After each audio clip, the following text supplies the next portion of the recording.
Now, welcome to Mortis information and discussion video. Let's go with that for a title. Sounds good. All right, what do you got for us? Mortis discussion and information. Okay.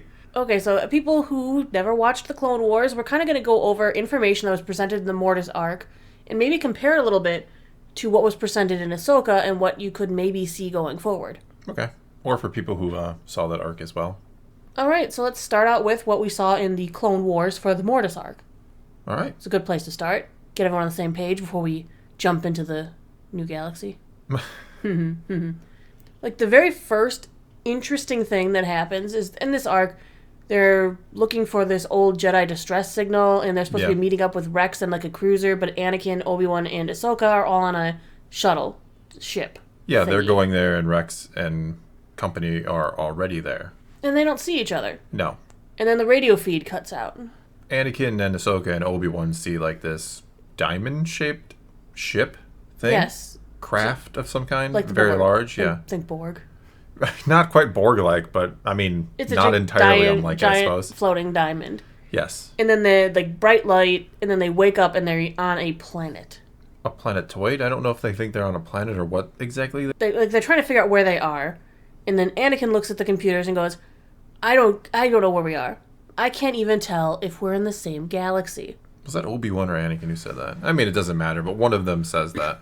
Yeah, well, either way, one of them questions if they're even in their own galaxy. It was which at the time, you're just like, well, they're just kind of implying they have no idea where they are. But now with Ahsoka context, it makes you wonder, were they even in their own galaxy? Was that some kind of teleporter, transporter type Did they thing? shoot through the world between worlds for all we know? Probably something like that. Because I think The Mortis is a part of the world between worlds in some way, shape, too. or form. And I think it functions outside of the normal rules of the galaxy. I mean, these are three very, very powerful Force entities. Yeah, and not to skip ahead, but when they get out eventually, Rex is like, where were you? And they're like, well, we were gone for days. And like, now you're gone for like minutes or seconds, essentially. Yeah, so, very interesting. So yeah, time clearly worked differently wherever they were. Which we know it works differently within the world between worlds.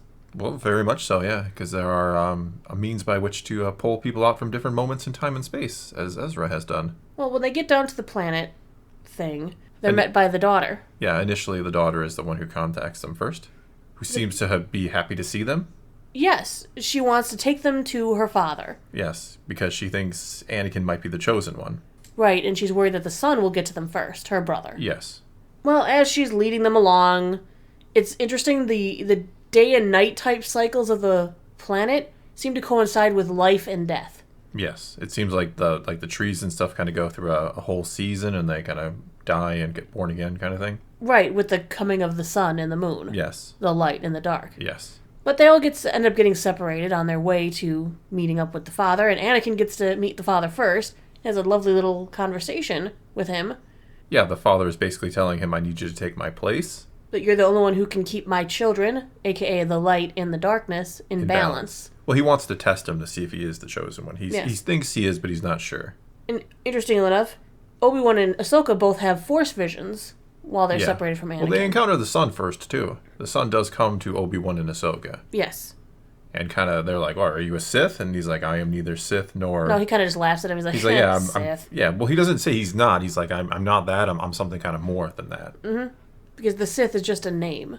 Well, the Sith is just in his name, in his opinion. Well, he's not really Sith. He's kind of the epitome of the dark side. We think, we're not even entirely sure what he is, because it does get implied that he chose to embrace the dark side, right? They kind of are like, the father is like, I wish you wouldn't have gone down this path. So it's kind of implied like he has chosen the dark side at some point, that maybe they weren't initially what they appear to be now. Obi-Wan sees Qui-Gon. Yeah. And Qui-Gon's kind of like, you should be careful. How are you doing on your training of Anakin? Yeah. And, Ahsoka, on the other hand, sees a vision of perhaps her future. Yeah.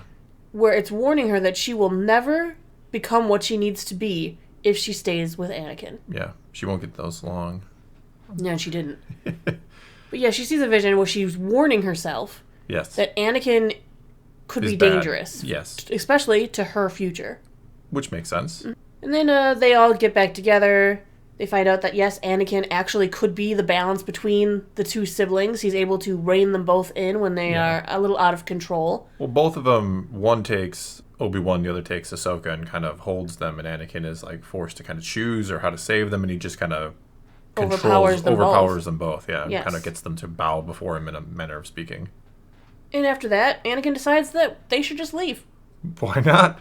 Why would you want to stick around? Stay. He doesn't want this destiny. He's got things to do. The Clone Wars. He's a married man. You know, he's got a life. He's got other things to do. Well, their ship is broken though, so they can't leave. Not yet, but they're trying. And then Ahsoka gets kidnapped by the Sun. And kind of poisoned by her. Yes, in a way. He bites her. As a little thing, little creature guy. After he shapeshifts, because that's one of the things they do. And he infects her with the dark side, and now she's kind of a twisted version of herself. Yes. Which kind of is interesting when you think about later in the Ahsoka series, how she's terribly afraid of becoming the dark side of that poison. Even though she shouldn't remember this incident. No, she can remember this. She should remember this. The only thing that gets wiped away is Anakin's memory of the future. Oh, otherwise, they remember everything. That's right. Yeah.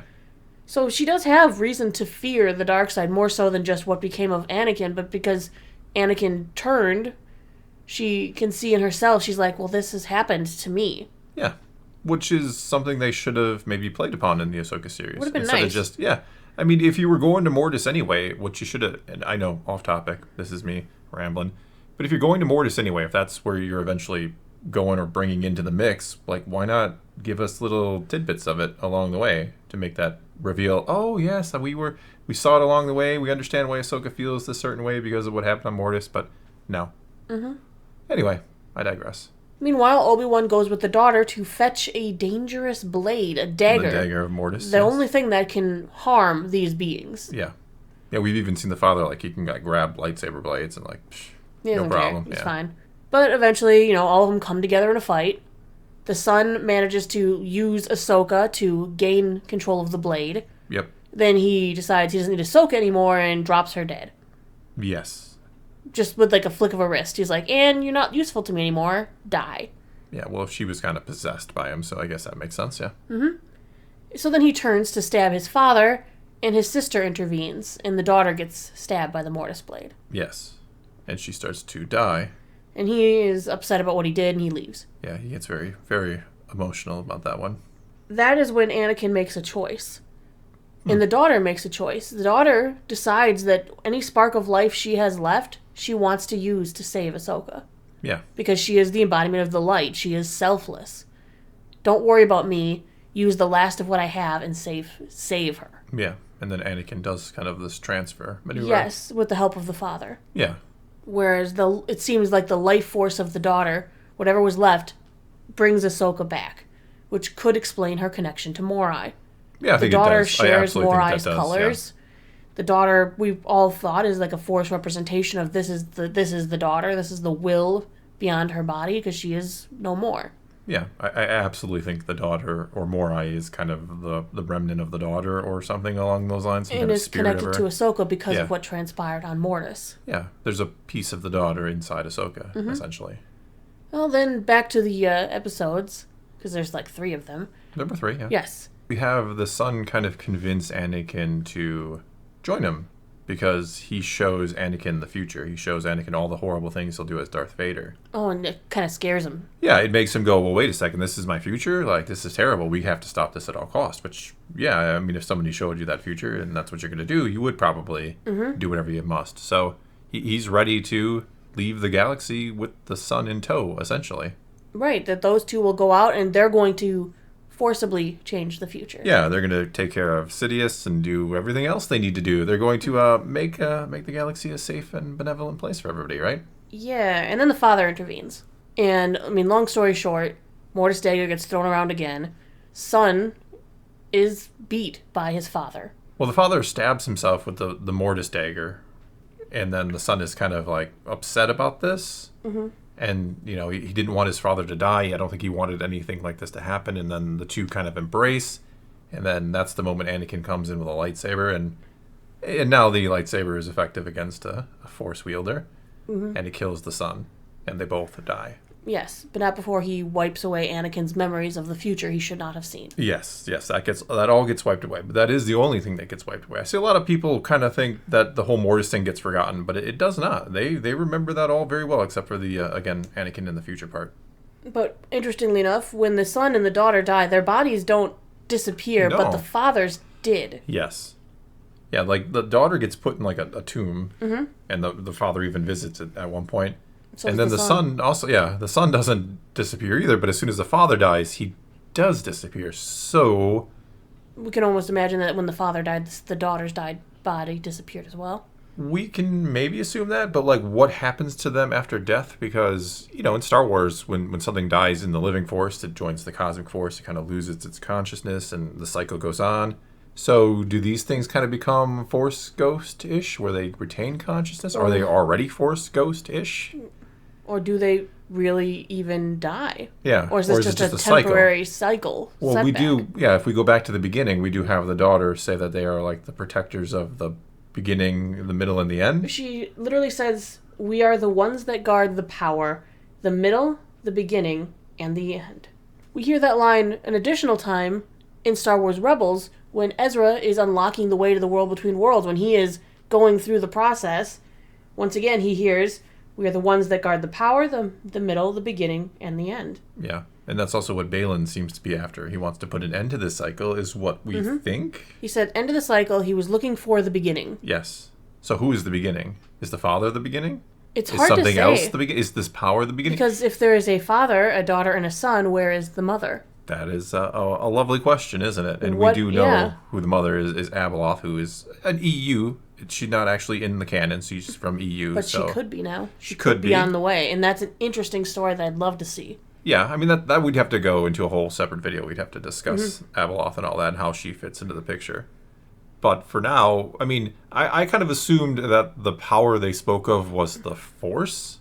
They kind of protect the Force. Now I'm not actually so sure that's what they're talking about. Yeah, they guard the power. Yeah, because I feel like they are the Force and they guard something else, is kind of what I'm taking away from this. Yeah, it's very interesting because they are embodiments of the Force, the light, the dark, balance. You could say that maybe they're a representation of the cycle. Maybe the sister is the middle, the son the end, and the father the beginning. Or he's the middle and she's the beginning. Well, you would almost think in the beginning there was light, right? That's kind of even biblical. In the middle, then you have the balance, and eventually the darkness takes over and destroys it all, and then you have to begin the cycle anew. I mean, that's kind of a guess. Even the temple in the New Galaxy looks reminiscent of the temple on Mortis. Yeah, very similar. You even have like a light at the top of it, like you did on Mortis. What's interesting is when you're watching Ahsoka, in the duel that Ahsoka has with him, the last duel she has with Baylan, he looks different. He looks almost more gaunt. His eyes look darker rimmed. Almost like he's being affected by something darker. And then the way that he is staring at this temple, this is where he has to go, what's been calling him. Something that Palpatine may have also heard calling to him, which probably isn't something good. Yeah. He's facing this temple in the distance. Those three statues they don't look like they're like ushering people to it. They look like they're there to almost safeguard back the powers. Yeah. Back whatever is there. Could Baylan be affected by something much darker and much sinister than we even realize? Well, I mean, it's possible that the spirit of the sun did endure, and for some reason it picked Baylan. Similar to how Ahsoka has Morai, he has something else that is guiding him and has brought him here, and that's what he's looking for, is the sun, not necessarily anything else. Or he's been, as you put it, maybe infected by the sun, and they're leading him to the mother. It could be. Because I feel like she is something much darker than we've experienced before. Well, yeah, she's not exactly dark. She wasn't even like part of them. She wanted to become part of them. Goes crazy and becomes chaos. It's kind of different, but I don't think they're going to go with that in this series. I think they would go with she's kind of more a part of them, if that makes sense. I mean, with Baylan, it could be just like with Anakin, right? Anakin saw this vision of the future, and suddenly he is ready to join the sun and go do all these, in theory, horrible things that he thinks are right. So it could be that Baylan is in the same kind of boat. Baylan is obsessed not with power. Baylan is obsessed with finding he tells Shin straight up, what are we going to get when we find Thrawn? Power. And these are the ones that guard the power. He didn't say Thrawn was going to give him power. He said No. finding Thrawn. Yeah.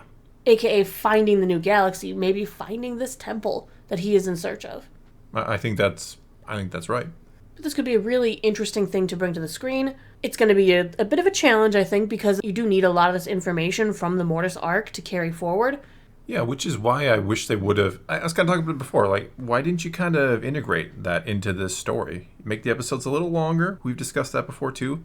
Bring in the Mortis elements. It's like he was so focused on surprising us with Mortis that he missed the opportunity to actually set it up well. Even though we all kind of guessed Mortis could be as soon as Balin's talking about the end and the beginning and all these things, and he's looking for power, we all kind of were like, well, is he talking about Mortis? Mortis so why not just... is power. They guard power. They're guarding the power, which we don't exactly know what the power is. It could be the very spark of the universe itself, the galaxy itself. I think that's where we're kind of going. We're going with the origin of all things here. And Ahsoka's place is to stand against him, to protect the power. She might be inheriting the daughter's role, one of those who guards the power. Yeah, maybe she will become the new daughter, in a manner of speaking, and Balin is the son, and Anakin's Force Ghost is the father. Who knows? Who can say? Yeah, because for now, that's all we got for you this time. Now it's your turn to take to the comments below. Tell us what you think of the Mortis arc, or give us your theories, your ideas, or your hopes and fears about where they're going with all this. Whatever the case may be, though, leave those comments below. Let's talk some Star Wars, and until next time, thanks for watching.